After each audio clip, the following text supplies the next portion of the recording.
So now we invite Dr. Sameer Kubba. Is Sameer around? Yeah, he's there. I can see his slides.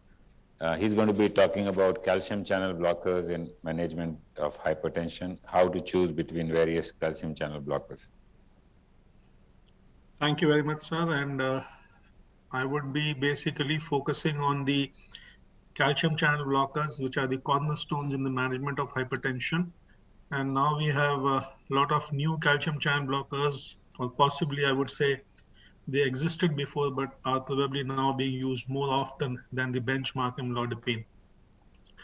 So just to take you through the history of calcium channel blockers, the first one was verapamil in 1963, followed by dihydropyridine nifedipine in 1975. So these are the classic calcium channel blockers level 1 or the first generation, along with deltaism. Now the issue is that they were excellent antihypertensive agents, but the problem was they were rapid and short acting. And so they led to issues which we all know. Then came in nicardipine in 1981, benedipine in 1991, and these are the second generation calcium channel blockers, which were relatively gradual in their mode of onset of action, and they were moderately acting. So took care of some of the issues of the first generation ones, but still some issues remained. And then came in amlodipine in 1987, and we all know about this molecule. We don't need to talk much about this molecule. It's an excellent drug, has some of the issues, but they are relatively few, and it has so much of data that whatever we now compare, we compare with amlodipine. Ezellindipine is there as before as 2003, but somehow we never used this drug, and now it is available in India for last 1 year or so, and we have found beneficial effect with this drug when compared to amlodipine on certain aspects, which we'll be discussing primarily today. And these are the third generation slow and long acting calcium channel blockers, which actually took away majority issues from the first and second generation.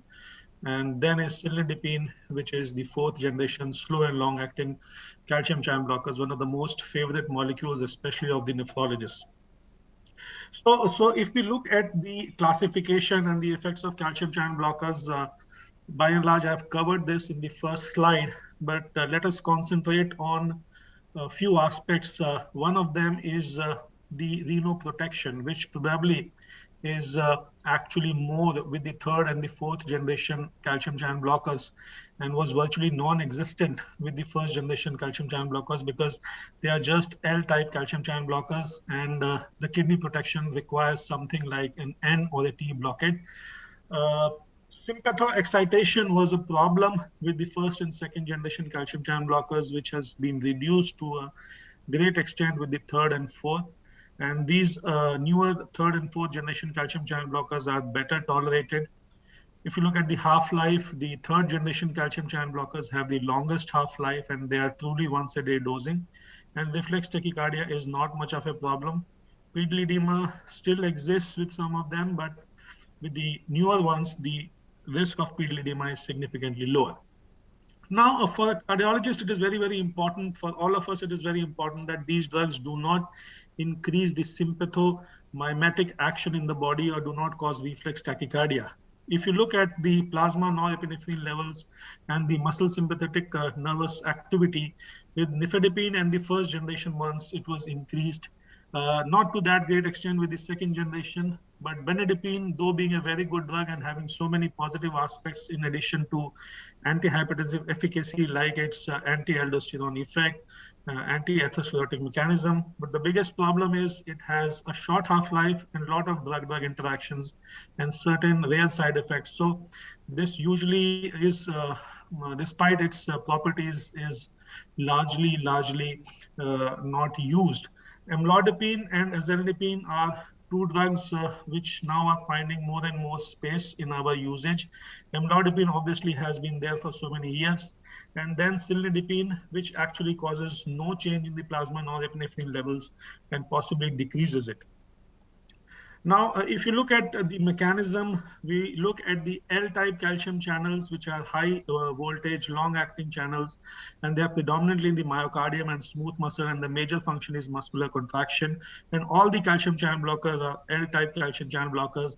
And by and large, with few differences, the efficacy of all these drugs is almost equal. So antihypertensive efficacy is by and large equal. The issue is with certain other actions which one drug may score over the other. Now, considering the importance of the transient T channels with their distribution in the postsynaptic nerve terminals and the nodal tissue, especially the SA node and AV node, they actually have a benefit, the T-type calcium channel blockers, that they will not cause reflex tachycardia and possibly may reduce the heart rate by their direct effect on the T channels in the cardiac pacemaker. And that is what is the advantage with zolnidipine. Now, why is there a need for new CCBs? I've partially answered that in the beginning of my presentation. Just to recapitulate, the older calcium channel blockers block only the L-type channels, while the new, which can block the N and T, and the older ones, because they do not block the T channels, so they can lead to increase in the heart rate, tachycardia, and the sympathetic nerve activity. And this will translate into risk of future CV events. Renal protection is another aspect which we must consider, because most of our patients will have some or the other form of either clinical or subclinical kidney disease.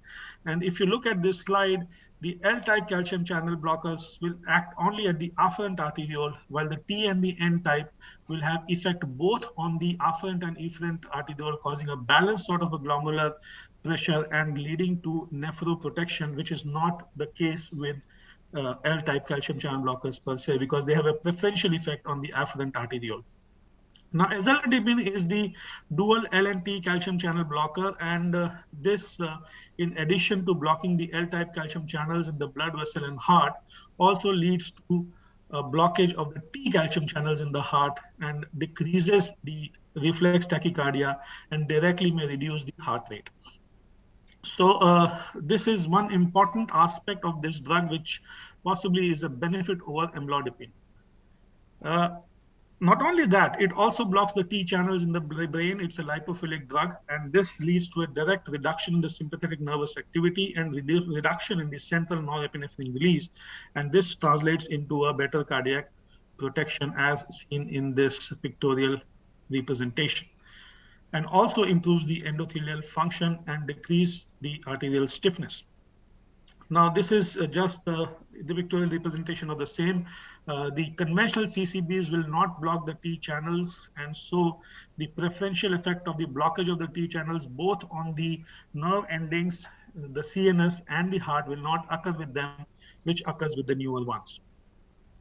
If you look at the pharmacology of this drug, it's a long-acting drug. It has a relatively faster onset of action, but it is, because of its kinetics and lipophilicity and long presence of the drug in the endothelium, it is leading to a very balanced antihypertensive efficacy. And that is the reason, because the action is long and prolonged and there's a slow dissociation from the endothelium, it causes less of reflex tachycardia. It has cardioprotective effects which have been demonstrated in various studies, the largest being the HOME study, which looked at ezellonidipine 16 milligram when compared to placebo, and it showed a reduction in the morning BP and also a reduction in the heart rate. So this is something which can be very suitable for the Indian patients who are sympathetically overdriven. I would not give very much importance to this study. It was a small study, and it looked at the comparison of ezellonidipine with amlodipine, but the dose of amlodipine in this study was 5 milligrams, so it is lower than the actual target dose of 10 milligram. But nevertheless, I think the answer is both the drugs at least have equal efficacy, if not one drug being superior to the other.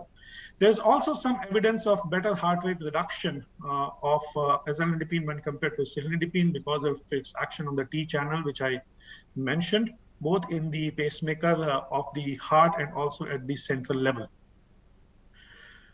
Cardiovascular protection has been demonstrated, less of reflex tachycardia when compared to amlodipine. Again, small study, but probably the physiological effects give a benefit of ezellonidipine, at least on this aspect, over amlodipine.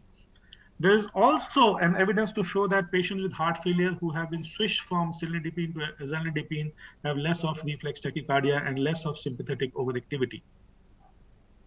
And when compared to benzodiazepine, again, there's less of BP variability and reflex tachycardia and improvement in the baroreceptor sensitivity. And the advantage is ezellindipine can be used once daily, but most of the times benzodiazepine has to be given at least twice daily. There's also an evidence to reduce arterial stiffness and improvement in the endothelial function. This is the CalBlock study which looked at the echocardiographic parameters, and it showed that this drug may have beneficial effects on the echocardiographic parameters and also may improve the LV function.